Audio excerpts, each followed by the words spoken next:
Kemudian yang kedua, bapak-bapak dan ibu-ibu, ekspresi orang yang syukur, ekspresi orang yang senang bisa memasuki bulan suci Ramadan.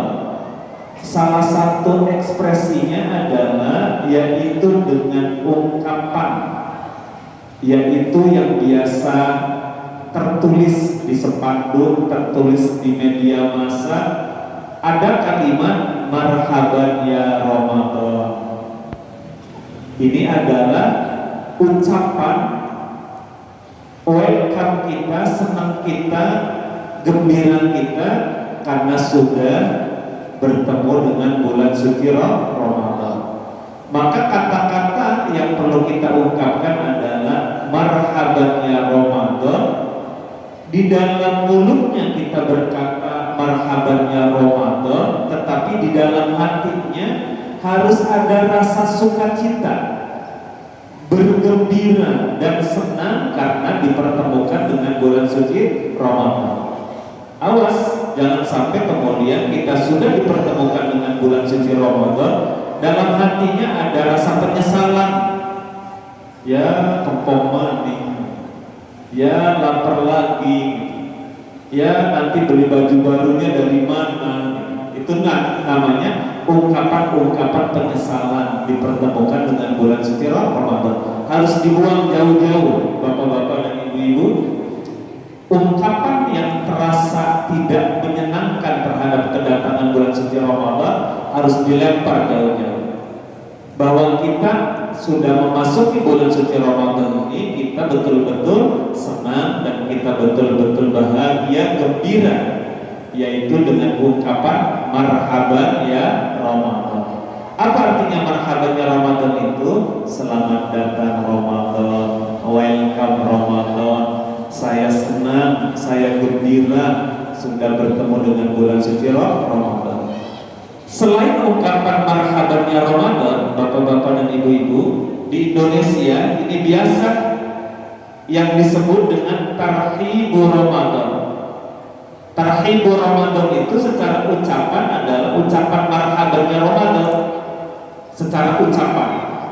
Tetapi tarhibur Ramadan yang biasa dilakukan oleh umat Islam di Indonesia, alhamdulillah sangat istimewa. Salah satunya adalah ada pawai obor dalam rangka tarhibur Ramadan. Kemudian ada juga di televisi, kemudian juga di radio, di pamflet-pamflet juga ada sukacita yang mengekspresikan karena kegembiraannya bertemu dengan bulan suci Ramadan. Termasuk masjid kita, rumah kita, musola kita dicat, dibersih-bersih, ditata. Itu mudah-mudahan bagian daripada sukacitanya kita, gembiranya kita, senangnya kita bertemu dengan bulan suci Ramadan, yang kemasannya adalah dengan bentuk tarhibur Ramadan. Awas jangan salah ucap ya, bukan tarhib, bukan, tapi tarhib Ramadan, dari kata-kata rahaba yurahibu tarhib, yang biasa ucapannya adalah marhaban. Itu adalah tarhib, itu kalimat marhaban ya Ramadan itu. Ini yang kedua, bapak-bapak dan ibu-ibu. Jadi kita ekspresikan dengan ucapan kita, dengan ungkapan kita, dengan perilaku kita di awal Ramadan, bahkan juga sebelum bulan suci Ramadan ini, yang kemasannya adalah tarhibur Ramadan. Kenapa kita harus bahagia? Kenapa kita harus marhaban ya Ramadan ketika kedatangan bulan suci Ramadan ini? Bapak-bapak dan ibu-ibu, Rasulullah sudah menyampaikan dalam hadisnya, walaupun hadisnya ada yang mengevaluasi, mengkritisi, tidak sahih, tetapi dalam rangka untuk senang dan rindu ketemu dengan bulan suci Ramadan, dalil ini bisa kita pakai. Kata Nabi, man fariha bidukhuli Ramadan harramahullahu jasadahu 'anil niran.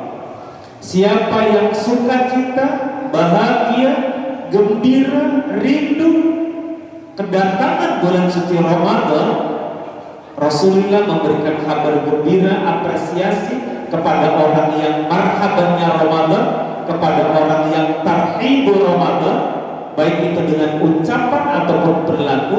Kata Nabi, haramahullahu jasadahu anin nira. Allah imun. Nah, kalimatnya imun ini masih masa pandemi, kalimat imun ini populer. Orang yang sukacita, orang yang bahagia karena kedatangan bulan suci Ramadan, karena masuk ke dalam bulan suci Ramadan, kata Nabi, Allah haramkan, Allah imun, Allah protek fisiknya untuk tidak disentuh oleh api neraka. Amin. Kita senang, kita bahagia, buktinya kita sudah melaksanakan tarawih, buktinya kita juga sudah melaksanakan kegiatan-kegiatan yang ungkapan itu adalah menggambarkan sukacita kita karena bertemu dengan bulan suci Ramadan. Jadi yang kedua, bapak-bapak dan ibu-ibu, marhabannya Ramadan adalah dengan ucapan kita, dengan perilaku kita, kemudian dengan ungkapan ekspresi kita, yaitu dengan tadi yang disebut dengan tarhibur Ramadan. Amin, mudah-mudahan dengan tarhibur Ramadan, dengan ungkapan marhabannya Ramadan, kita betul-betul sudah terprotek, tidak akan disentuh oleh api neraka. Amin ya Rabbal. Apalagi kita dengan puasanya baru senang saja, baru tarhib saja terhadap Ramadan, Allah sudah jamin tadi, sudah diprotek fisik kita untuk tidak disentuh api neraka.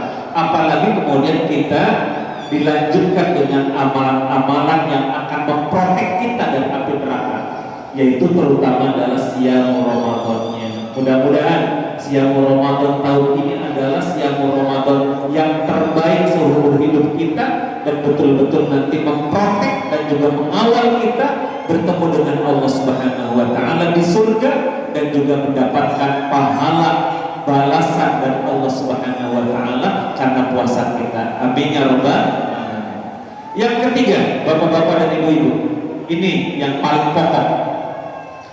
Apa buktinya kalau kita ini betul-betul rindu, betul-betul senang bertemu dengan bulan suci Ramadan, betul-betul kita ungkapan welcome terhadap Ramadan ini? Bapak dan Ibu, mudah-mudahan semuanya sudah nih. Yang ketiga, kita harus punya kurikulum pribadi Ramadan. Nah, ini titik buat bapak-bapak dan ibu-ibu. Kalaupun belum, mulai hari ini, mulai besok, kita harus punya kurikulum pribadi. Apa yang harus kita lakukan di dalam bulan suci Ramadan ini, harus punya, entah tertulis, entah terbayangkan saja, dalam keinginan saja. Mangga itu Bapak dan Ibu. Jadi kalau orang di dalam bulan suci Ramadan sama seperti memasuki bulan-bulan yang lain saja, tidak ada rencana, tidak ada target, tidak ada tujuan, dan tidak ada evaluasi nanti, itu belum marhabannya Ramadan Pak dan Bu. Belum disebut orang yang betul-betul sukacita bertemu dengan bulan suci Ramadan. Betul bahwa orang yang sukacita dengan bertemu dengan bulan suci Ramadan adalah tadi, yaitu marhabannya Ramadan. Tetapi belum sempurna orang tarhibur Ramadannya kalau bulan suci Ramadan ini dilewati kayak air mengalir saja Pak. Tidak ada kurikulum pribadinya di dalam bulan suci Ramadan. Na'udzubillah, summa na'udzubillah. Maka khawatir kalau kemudian kita tidak punya kurikulum pribadi di dalam bulan suci Ramadan ini, bapak-bapak dan ibu-ibu, khawatir pisan. Nabi sudah pernah bilang di dalam bulan suci Ramadan. Kata Nabi, kam min shaimin laisa lahu jaza illal atas wal ju'. Na'udzubillah, kalau kita akan mendapatkan yang ini, na'udzubillah, jauh-jauh. Kata Nabi, banyak orang yang berpuasa tetapi dia tidak mendapatkan apa-apa di ujungnya nanti di akhiratnya itu, kecuali dia hanya merasakan haus dan lapar saja. Na'udzubillah, subhanallah. Kita targetkan puasa kita adalah mendapatkan dunia akhirat. Di dunianya sehat, di dunianya kita tentram, kita sejahtera, bahkan juga kita tenang hidupnya. Di akhiratnya nanti kita disurgakan oleh Allah Subhanahu wa Ta'ala, bahkan mendapatkan nikmat yang tertinggi di surga, yaitu bertemu dengan Allah Subhanahu